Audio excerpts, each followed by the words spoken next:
shared Romans 8:28, it says, all things work together for good for those who love the Lord and are called according to his purpose.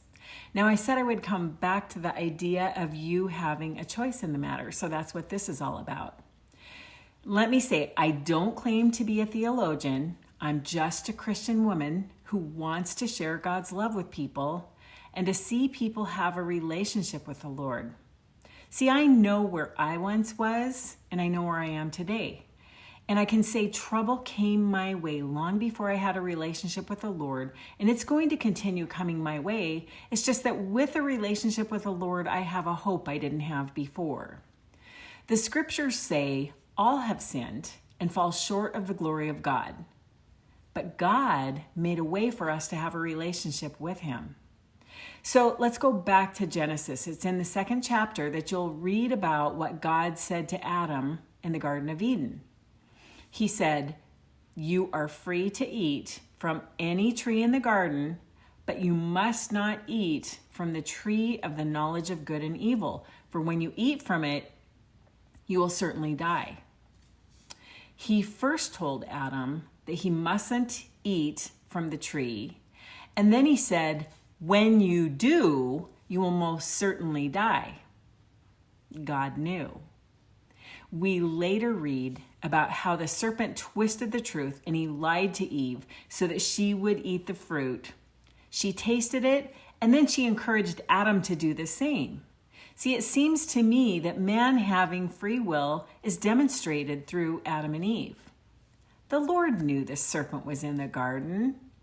He knew Adam and Eve would actually eat from the tree after he commanded Adam not to. They could have obeyed, but they chose not to. And there are consequences for disobedience. In this situation, he warned Adam. The consequences would be death. 2 words, but God. For God so loved the world that he gave his one and only Son, that whoever believes in him shall not perish, but have eternal life.